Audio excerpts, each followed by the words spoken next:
you to close your eyes for a second and just imagine a sound. Okay. It's a sound you probably hear, what, 3, maybe 4 times a day? Mm-hmm. It used to be this, like, chunky mechanical chunk of a plastic slider. Oh, yeah, the old carbon copy machines. Exactly. But now it's this polite digital little chirp. You dip a chip, you tap your phone, you hear the chirp, and you just walk away with your latte or your groceries. It's effortless. It's designed to be invisible. It is absolutely designed to be invisible. I mean, that is the entire point of the user experience in modern payments. Frictionless. Right. If you don't feel the money leaving your hand, you just spend more of it. Right. Frictionless for me, the guy buying the coffee. But today, we are going to flip the camera around. We're going to stand behind the counter. Because for the person on the other side, the business owner, that little chirp isn't the sound of convenience. No. It is the sound of a leak. It's the sound of a silent tax, and it is one of the most pervasive accepted losses in the entire business world. So today we're doing a deep dive into some really fascinating documents from a consultancy called Business Profit Strategies, or BPS. Now, at first glance, I'll be honest, this looks like a very local firm. They're based in Twin Falls, Idaho. Right. They talk about the Magic Valley area a lot. They do. Which I actually kind of like. It gives it a very specific, grounded feel. You know, this isn't some faceless Silicon Valley startup trying to disrupt everything. It feels boots on the ground. Exactly. But the mission laid out in their material is huge. It's universal. Mm-hmm. We're not just talking about credit card fees here, even though that's the headline. We're really talking about the 3 ways businesses, bleed to death. Okay. Sunk costs, operational blindness, and this is the one that really surprised me, the failure to plan the exit. And that third one, that is where the real magic happens. But you have to earn the right to get there. You can't plan a wealthy exit if you're bleeding out on the operating table today. So let's start with the bleeding. The source material calls it the 3% leak. But before we even get into the math, I have to play devil's advocate here. Go for it. If I'm a business owner, I sell a $100 widget, the bank takes $3. Do I really care? It just feels like the cost of doing business. And that attitude is exactly what the credit card processors are banking on, literally. That sort of apathy is their entire business model. They rely on the fact that business owners are just too busy to do the math. Okay, so let's do the math. The source material, it actually provides some industry data that, it stops looking like pennies and starts looking like a mortgage payment. Right. They gave us a few specific case studies to look at. And we should break those down. Let's start with the full-service restaurant. That's a classic example, right? Because those places, they just run on such razor-thin margins to begin with. In this case study, the restaurant is doing $85,000 a month in volume. Which is a decent, busy local spot. Yeah. Not a chain, but solid. Sure. Now, standard processing rates, they hover around, 2.9% plus transaction fees. So effectively about 3%, maybe even 3.5%. Okay. On $85,000, that restaurant is handing over roughly $2,465 every single month. Okay, $2,500. It stings, but again, does it kill you? But don't think about it as revenue. That's the trick. Think about it as profit. Okay. If a full-service restaurant runs, say, a 10% profit margin, which is actually pretty good for that industry, that means on $85,000 in revenue, the owner takes home $8,500. Okay, I think I see where you're going. They just paid $2,465 in fees. That is nearly 30% of their actual take-home profit. Gone. Right. Just for the privilege of accepting a payment. Put that way, it's not a 3% fee, it's a 30% tax on the owner's income. That is staggering. Precisely. And the source material annualizes it to make the pain real. That's $29,580 a year. Nearly $30,000. Thinking about a restaurant kitchen, that's a top-of-the-line industrial oven. That's a renovation. It's a full-time employee's salary. It is a salary. You are employing a ghost employee named Visa who does no work, washes no dishes, never shows up for a shift, and yet takes home $30,000 a year from your register. And it just scales up from there. The data on the medical practice was even wilder. Right, because they're high volume. Super high volume. The example here is a practice doing $120,000 a month, even at a slightly better rate, maybe 2.5%. They're still losing $3,000 a month. That's $36,000 a year. Exactly. And even the little guy, the home services contractor, like a plumber. Yeah, doing $35,000 a month. Still losing over $13,000 a year. That's a new work van. That's a marketing budget that could double their business. It's just vanishing. So BPS frames this as a problem that has been solved, but people are just, I guess, afraid to implement the solution. They call it zero-fee processing. Now, I've seen this popping up. Mhm. I was at a gas station the other day, and there was a price for cash and a price for credit. Is that what this is? Essentially, yes. In the industry, it's known as dual pricing or cash discounting. The mechanics are simple, but the shift in psychology it's profound. So how does it work on the technical side? Am I doing math at the register? No, the technology handles all of it. You program the point-of-sale terminal with two prices. The cash price is the sticker price. And the card price. It's just slightly higher, usually just enough to cover that processing fee. So you're just passing the hot potato. Instead of the business eating the fee, the customer pays for the convenience of using the card. Correct. And this is where business owners get really, really nervous. They think, my customers are going to riot. They're going to walk out. I would think that. If I suddenly see an extra dollar on my bill, I'm annoyed. I feel like I'm being nickel and dime. But ask yourself, did you walk out of the gas station? No, I pumped the gas. Exactly. The source material argues consumers have already adjusted. We see it everywhere. Gas stations, utility bills, tuition payments. The expectation of free credit is eroding. Okay. And BPS makes a strong moral point here, which I found interesting. Why should a customer paying with cash, who costs the business almost nothing, subsidize the rewards points of the guy paying with a Platinum Amex? That's a fair point.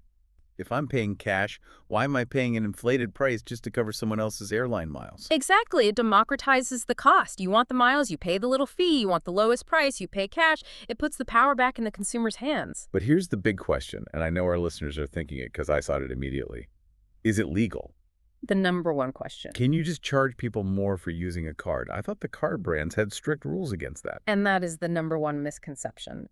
BPS addresses this head on. It is legal in all 50 states. Even with, like, strict consumer protection laws? Yes, largely because of things like the Durbin Amendment and various court rulings over the last decade. However, and this is a massive flashing neon, however, it has to be implemented correctly. Implemented correctly. That sounds like the trap door where you get sued. It is where the risk lies, for sure. Sure. You can't just scribble 5 plus 3% on a napkin at the register. That's a surcharge, and that can get you in big trouble. So what's the difference? Dual pricing, or cash discounting, requires specific signage at the door, at the register. The receipt has to break down the costs in a specific way. The terminal has to be programmed to PCI DSS standards. So you can't just DIY this. You really, really shouldn't, and that's a huge part of the BPS pitch. They handle the compliance. They make sure you aren't violating Visa or MasterCard regulations, which, by the way, can get your merchant account terminated overnight. Let's talk about the comparison they make. BPS compares their model to what they call traditional processors. Reading this section, it felt like reading an expose on a scam. Is the industry really that bad? It's a legacy industry that is fundamentally designed to confuse you. It's not just the rate. BTS highlights all these junk fees. Did you catch the part about statement fees? Yes. Paying $10 to $25 a month just to receive the bill telling you how much money you lost? Yeah. It's absurd. It's a bill for the bill. Then you have batch fees. Every time you close out the register for the day cha-ching, that's another 10 to 30 cents. That sounds like pennies. But it adds up. And then there's the biggest shark in the water, equipment leasing. This one made me angry. They talked about businesses paying, what, $50 to $150 a month to lease a terminal? A terminal that costs maybe $300 to buy outright. And the lease is often a non-cancelable 48-month contract.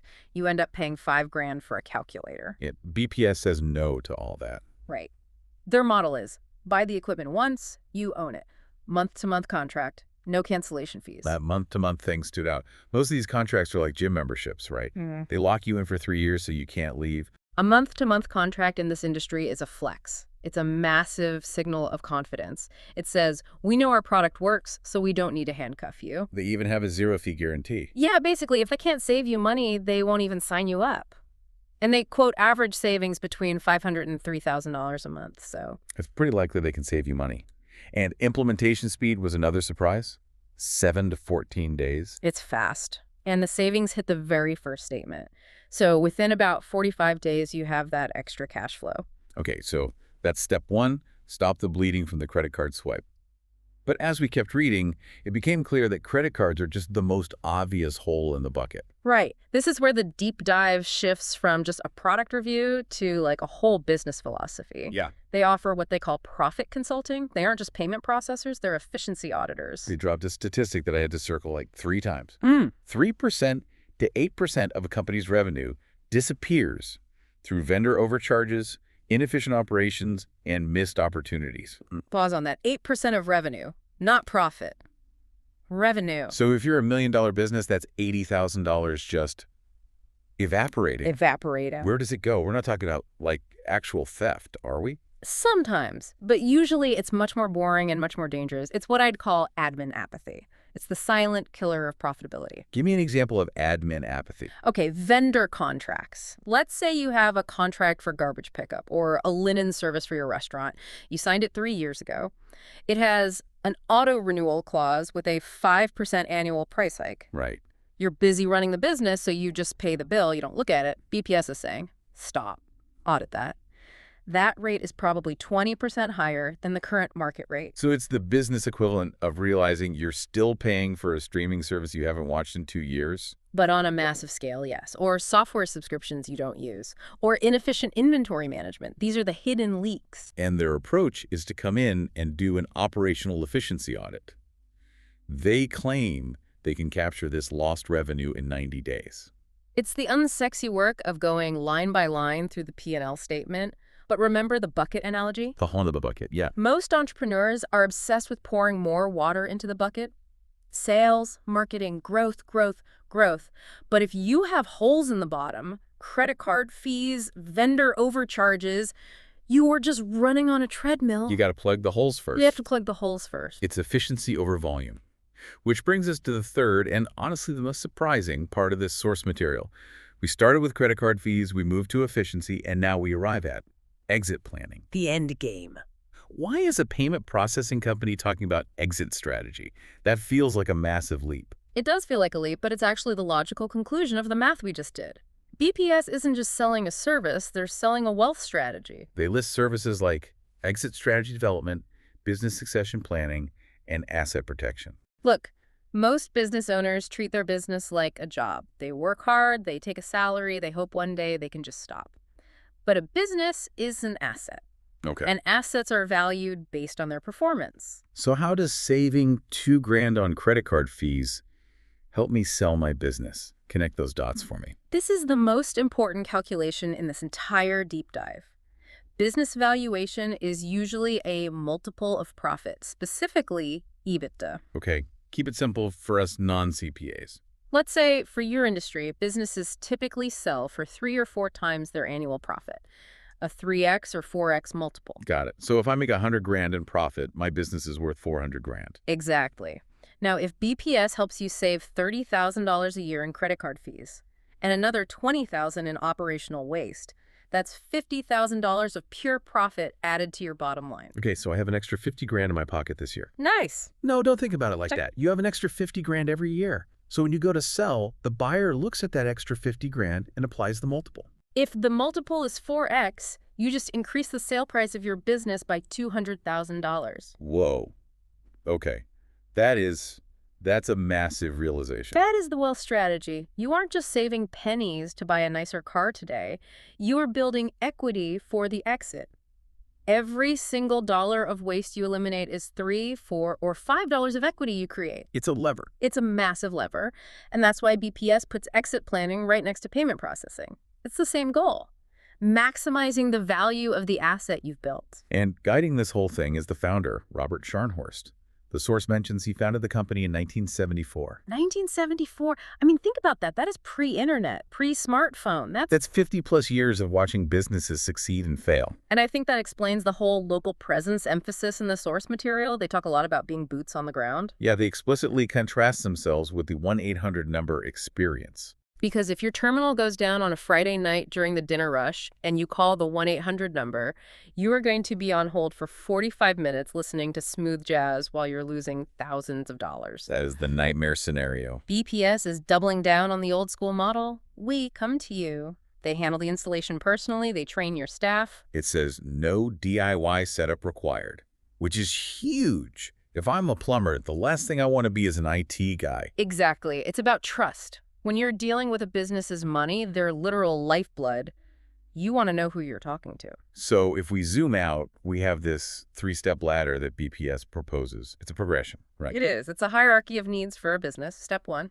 stop the bleeding. Implement zero-fee processing to reclaim that 3%. Step 2, optimize the flow. Use profit consulting to find the hidden vendor leaks and operational waste. And step 3, plan the destination. Use that increased margin to build business valuation and plan a strategic, wealthy exit.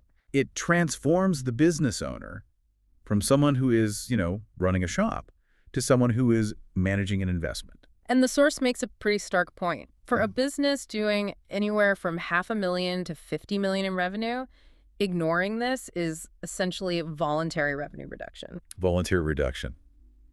That's a tough way to hear it. But it's true, isn't it? If the solution exists and it's legal and it's compliant, then continuing to pay 3% of your gross revenue to a bank is a choice. You are choosing to have less money. And you're choosing to lower your business's exit value. You're choosing to work longer for less. This whole deep dive has me thinking about efficiency in a way I haven't in a long time. We always glorify the hustle, the sales, the expansion. Right, the growth. But the real wealth seems to be in the keep. It's the oldest saying in finance. It's not what you make, it's what you keep. But BPS is providing very modern technological toolkit to actually do it. So here's the question I want to leave our listener with today. We've talked about the silent tax of credit card fees, that 3% that disappears just because that's how the system works. Right. But I want you to look at your own life or your own career, even if you don't own a restaurant in Idaho. What is your swipe fee? What's the standard operating procedure in your life? A subscription you don't use, a habit that wastes your time, that is silently draining 3% of your energy or your resources?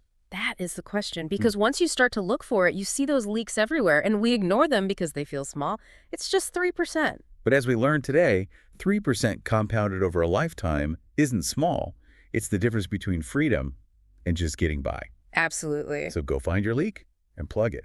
Maybe you can finally start planning your own exit strategy. Thanks for joining us on this deep dive. We'll catch you on the next one. See you next time.